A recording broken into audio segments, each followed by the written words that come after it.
नमस्कार, मेरा नाम है डॉक्टर पुरु धवन और आज इस वीडियो में बताऊंगा कि किस तरह से आप पैरालिसिस के पेशेंट अपनी कॉन्स्टिपेशन को हटा सकते हो। कॉन्स्टिपेशन हर इंसान को ज़िंदगी में एक दो बार ज़रूर फेस करने को मिलती है, कुछ लोगों को ये डेली बेसिस पर होती है, मगर ये कॉन्स्टिपेशन एक पैरालिसिस पेशेंट के लिए बहुत दिक्कत क्रिएट करती है। पेशेंट को बहुत ज़्यादा डिस्कम्फर्ट बना रहता है और पेशेंट जो एक्सरसाइज करना चाहता था नहीं कर पाता, क्योंकि उसे कहीं ना कहीं गैस बन रही होती है, पेट में दर्द हो रहा होता है, एसिडिटी बन रही होती है, तो बहुत सारा डिस्कम्फर्ट बना होता है।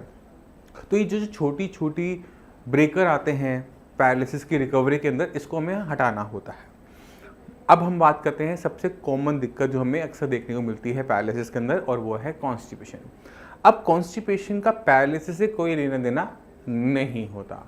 कॉन्स्टिपेशन जो हो रही है वो आपकी इंटेस्टाइन्स में हाइपर एक्टिविटी की वजह से या फिर लो एक्टिविटी की वजह से हमें देखने को मिलती है।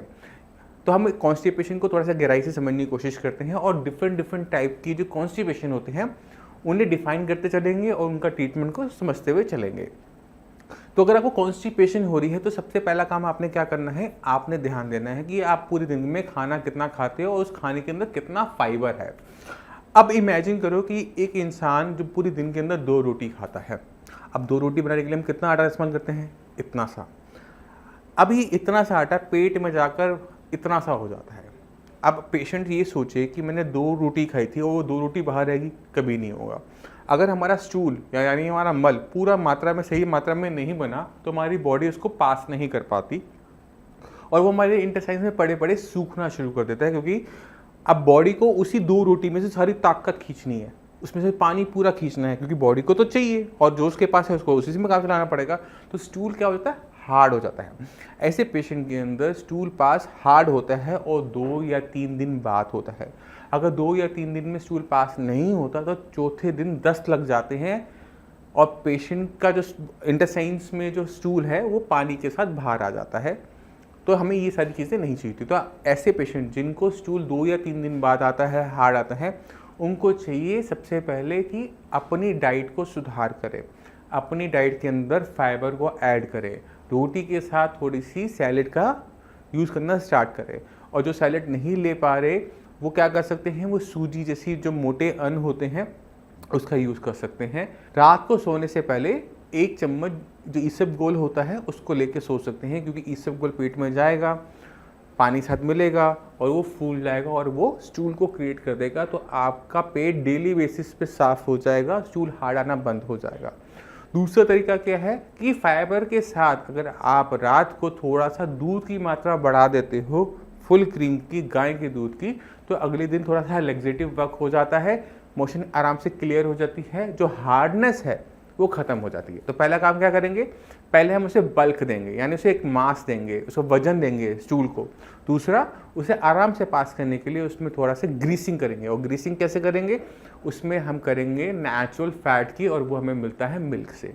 ये हुई फर्स्ट स्टेप की जो कॉन्स्टिपेशन है उन पेशेंट के लिए आराम। अगर आपकी प्रॉब्लम से सॉल्व हो जाती है, ठीक है।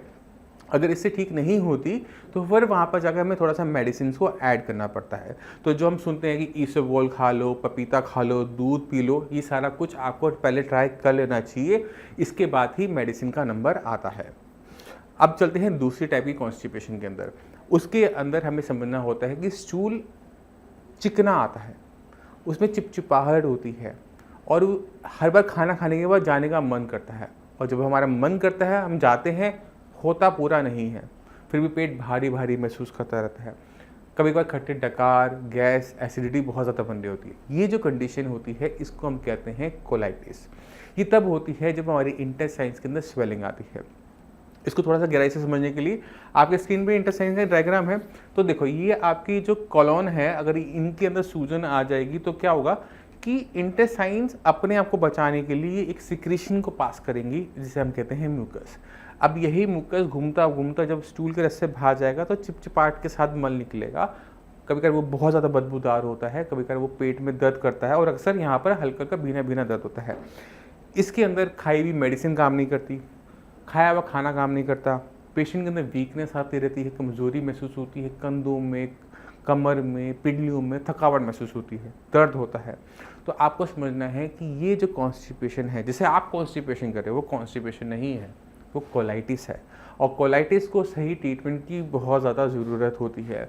तो ये 2 मेजर फ़र्क को आप समझो, एक है स्टूल का हार्ड होना, एक है स्टूल का सॉफ्ट स्लाइमी चिपचिपाहट के साथ आना।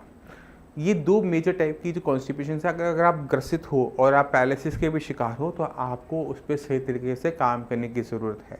अगर आप कोलाइटिस के शिकार हो तो अगर आप साइंस इंजीनियरिंग से ट्रीटमेंट ले रहे हो तो आपने अपने डॉक्टर को आज ही फ़ोन करना और बताना है कि आपको कोलाइटिस की दिक्कत है। कि कोलाइटिस के पेशेंट के अंदर एब्जॉर्प्शन, यानी हम जो भी खाना खाएंगे, जो भी मेडिसिन खाएंगे, उसकी एब्जॉर्प्शन में दिक्कत होती है। जब वो एब्जॉर्ब नहीं हो पाती, वो मेडिसिन या खाना ब्लड में नहीं आ पाता और वो बॉडी को एनर्जी दे नहीं पाता। तो हमें क्या करना होता है, इस कोलाइटिस को बहुत तेज़ी से ख़त्म करना होता है। और गर्मी के मौसम में कोलाइटिस ज़्यादा देखने को मिलता है और इस टाइम गर्मी का मौसम ही चल रहा है। तो अगर आप कोलाइटिस के पेशेंट हो तो आपने आज ही की डेट में अपने डॉक्टर को, जो आपको हम डॉक्टर अलॉट करके देते हैं, जो डॉक्टर आपको हर हफ्ते कॉल करता है, उनको बताना है कि मुझे कोलाइटिस हो रहा है, मुझे ये दिक्कत हो रही है, जिससे वो तेजी पे काम कर सकें और आपकी कोलाइटिस को दिक्कत को हटाते हुए पैरालिसिस की जो आपकी इंप्रूवमेंट है उसको तेज़ी से आगे को बढ़ा सके। तो मैं उम्मीद करता हूँ इस वीडियो से आप कॉन्स्टिपेशन के बारे में गहराई से समझ गए होंगे कि हमने किस टाइप की कॉन्स्टिपेशन में हमने क्या करना है। अब इसी के साथ आप सभी से चलने की आज्ञा चाहूँगा। मिलते हैं अगली वीडियो में, तब तक के लिए नमस्कार।